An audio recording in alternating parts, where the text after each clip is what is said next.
በዚህ ሰዓት እጅግ አስደሳችና ሰበር መረጃ ተሰምቷል። በሳውዲ መንግስት በተደረገ ንጉሳዊ ምህረት ምክንያት 1971 ኢትዮጵያውያን ከስርና ከህጋዊ እገዳ መለቀቃቸውን የውጭ ጉዳይ ሚኒስትር በዛሬው ዕለት አሳውቋል። ዛሬ ሐምሌ 6 ቀን 2018 ዓ.ም በወጣው መግለጫ ላይ እነዚህ ዜጎች በተከታታይ በረራዎች ወደ ሀገራቸው እንደሚመለሱም ይፋ ተደርጓል። በሪያድ ኤምባሲና በጅዳ ቆንስላ በኩል የተደረገው ጠንካራ የዲፕሎማሲ ጥረት ይህንን ውጤት አስገኝቷልም ተብሏል። አሁንም በፍርድ ሂደት ላይ ያሉ ቀሪ ዜጎችን ጉዳይም ለመፍታት ውይይቱ እንደቀጠለ መሆኑም ተነግሯል። እውነትም ይሄ አመት ልክ አይደለም ጋይስ። እነዚህ ሀገራት የተስማሙት ጦርነት ውስጥ ለመግባት ነው ያስመሰሉት።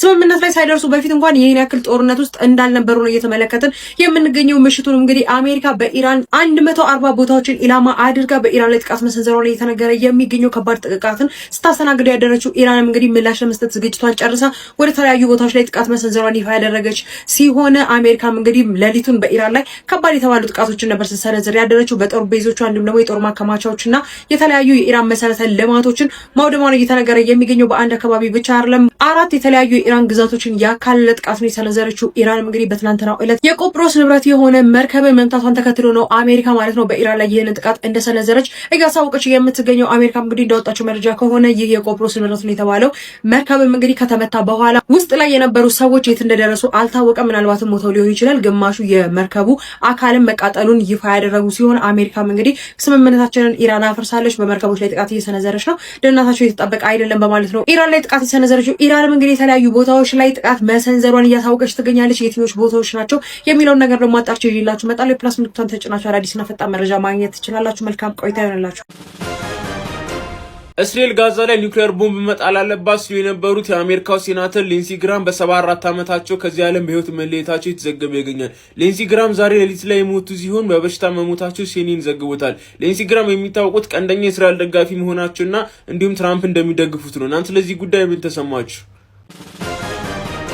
ባለፈው ዲግሪ ኤግዚት ኤግዛም ሳትፈተኑ የተመረቃችሁ ተማሪዎች ትፈተናላችሁ ተብሎ የወጣው መረጃ እንግዲህ አደናጋሪ መረጃ ነው ብሏል የትምህርት ስልጠናና ባለስልጣን። እና ምንድነው የሚመለከታቸው አለ የማይመለከታቸው አለ ተብሏል። የሚመለከታቸው በቅድሚያ ቀድሞ በነበረው 14 10+3 12+2 ወይም ደግሞ ቴክኒክና ሙያ ደረጃ 4 ስልጠና ተመረቃችሁ፣ ነገር ግን የደረጃ 4 የብቃት ማዕቀፍ ወይም ደግሞ ሶሲ የሚባለው አለ አይደለ፣ እሱ ሳይኖራችሁ የመጀመሪያ ዲግሪም ሆነ ሁለተኛ ዲግሪ ወይም ደግሞ ሶስተኛ ዲግሪ ወይም ደግሞ ፒኤችዲ የያዛችሁትን ብቻ ነው። ከዛ ደግሞ ሌላኛዎቹ ምንድነው የሙያ ብቃት ማረጋገጫ ወይም ደግሞ ሶሲ የወሰዳችሁት ለዲግሪ ትምህርት ከተመዘገባችሁ በኋላ የሆናችሁ ተማሪዎችን ያመለክታል። ከዛ ውጭ ግን ከ12 ገብታችሁ የተማራችሁ ሰዎች በቀጥታ ከዛ ደግሞ ሲኦሲ ወስዳችሁ የተፈተናችሁ እናንተን አይመለከትም። ስለዚህ ኤግዚት ኤግዛም የምትፈተኑት ቅድም እንደነገርኳችሁ ሲኦሲ ሳትወስዱ ወይም ደግሞ ትምህርት ከተመዘገባችሁ በኋላ ሲኦሲ የወሰዳችሁትን ብቻ ነው። ስለዚህ ሁላችሁም ይሄንን ቪዲዮ ለብዙ ሰዎች ላኩላቸው፣ እንዳይደናገሩ፣ እንዳይጨናነቁም። ከዛ በተጨማሪ ደግሞ የሚመለከታቸውም ለዚህ ነገር ራሳቸው ዝግጁ እንዲያደርጉ ይሄንን ቪዲዮ ላኩላቸው።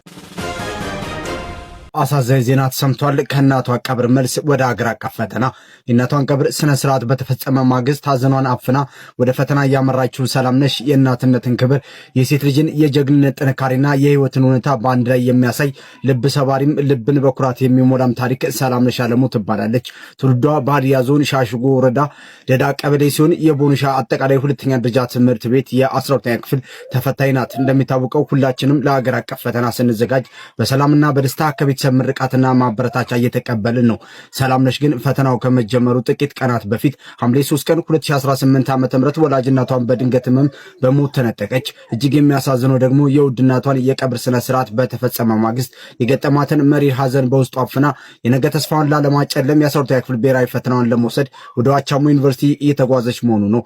ሰላምነሽ ለቤተሰቧ የመጀመሪያ ልጅ ስትሆን ከሷ በታች 6 ታናናሽ ወንድሞችና እህቶች አሏት። ከእንግዲህ እናቴ የለችም፣ በእናቴ ምትክ እነዚህ 6 ታናናሾችን የማሳድገውና የምንከባከበው ትልቅ የቤት ስራና ኃላፊነት ይጠብቀኛል ስትል በእንባ የታጀበው ንግግሯ ልብን ያደማል። እናት ለሁላችንም ምን ማለት እንደሆነች ግልጽ ነው። በተለይ የኢትዮጵያውያን እናቶች ሁለታ ከስጋቸው ቆርጠው ከደማቸው ከፍለው በብዙ መከራ ልጆቻቸውን የሚያሳድጉ የፍቅር ጥግ ናቸው። አምላክ መጽናናትን ይስጣት እያልን ለወቅታዊ ታማኝና ፈጣን መረጃዎች 95 የመመረቂያ ፕሮፖዛሎችና ሪሰርቾች በኤአይ ምክንያት ውድቅ መደረጋቸው ተሰማ። በኤአይ ተጠቅማችሁ የጥናት ጽሑፋችሁን የምትሰሩ ሁላችሁም ተጠንቀቁ። መደወላቡ ዩኒቨርሲቲ በቅርቡ ባደረገው ፍተሻ 91% የሚሆኑ የመምህራን የጥናት ጽሑፎች በኤአይ የተሰሩ መሆናቸውን ደርሶባቸዋል። ዩኒቨርሲቲው ተርኒቲ የተባለውን ሶፍትዌር በመጠቀም እያንዳንዱን ስራ እየፈተሸ ሲሆን የፈጠራ ክህሎትን የሚገድል አጠቃቀምን አንታገስም ነው ያለው። አዲሱ መመሪያ የሚፈቅደው እስከ 30% ብቻ ኤአይ እንድንጠቀም ነው። ቴክኖሎጂው እየረዳን ነው ወይስ እየገደለን ነው? እናንተስ በዚህ አካሄድ ላይ ምን ትላላችሁ? ሐሳብና ሴቶቻችሁን እውነተኛ ጓደኝነት በጊዜ ብዛት እንደማይደበዝዝ ማሳያ የሆኑ በምስሉ ላይ የምትመለከቷቸው 7 ጓደኛሞች መነጋገሪያ ሆነዋል። እነኚህ ጓደኛሞች ከመቀሌ ዩኒቨርሲቲ በፈረንጆች 2017 በምትመለከቱት መልኩ ተመርቀዋል። የህይወት አቅጣጫ መለያየት ሳይገድባቸው ጓደኝነታቸውን ጠብቀው ከቁጥር ሳይጎሉ በምትመለከቱት መልኩ የልጆች እናት ሆነዋል ማለት ነው። በ2026 7 ጓደኛሞች በዚህ መልኩ ጓደኝነታቸውን ጠብቀው መቆየታቸው ለበርካቶች ትምህርት ሆኗል፣ በርካቶችንም አስገርሟል።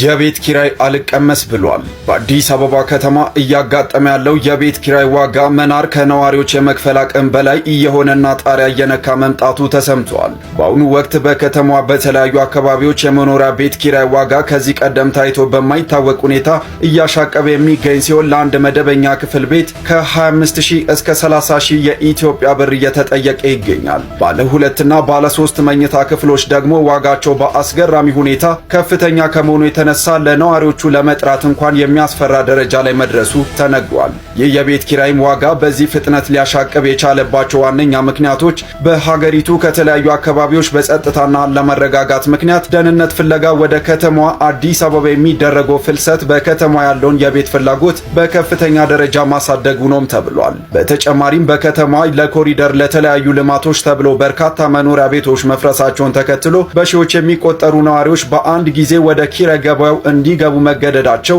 በአቅርቦቱና ፍላጎቱ መካከል ከፍተኛ ለመጣጣም መፈጠሩ ነው ተብሏል። ይህ ተደራራቢ ጫና ዝቅተኛና መካከለኛ ገቢ ያላቸው የከተማዋ ነዋሪዎች ላይ ከፍተኛ ማህበራዊ፣ ኢኮኖሚያዊ ቀውስ እየዳረጋቸው መሆኑም ተገልጿል። ከ98,000 በላይ ኮንዶሚኒየም ቤቶች ባለፉት 5 ዓመታት በዕጣ መተላለፋቸውን የአዲስ አበባ ከተማ አስተዳደር ከንቲባ አዳነች አቤቤ በ5ኛ ዓመት የመጨረሻው የአዲስ አበባ ከተማ ምክር ቤት ላይ ገልጸዋል። በዚህም ገለጻቸው ከ170,000 በላይ ቤቶች ግንባታ ላይ እንዳሉና ከዚህም ውስጥ 50,000 የሚጠጋው ቤት በመንግስት በጀት እየተገነቡ ነው። እነዚህም ቤቶች ሲጠናቀቁ በዕጣ የሚተላለፉ ይሆናል ተብሏል። በዚህ የምክር ቤት ቆይታቸው ግን በዚህ ዓመት በዕጣ ይተላለፋሉ የሚለው ጉዳይ ላይ ምንም የሰጡት ሐሳብ የለም። ለማንኛውም ግን አሁንም ቢሆን በዚህ ዓመት በዕጣ ይተላለፋል የሚለውን ጉዳይ በጉጉት የምንጠብቀው ነው የሚሆነው። እናንተስ ምን አይነት ተስፋ አላችሁ? ሐሳባችሁን ኮሜንት ላይ ጻፉልኝ። መረጃ ሌሎችን ሼር ማድረጋችሁ እንዳትረሱ።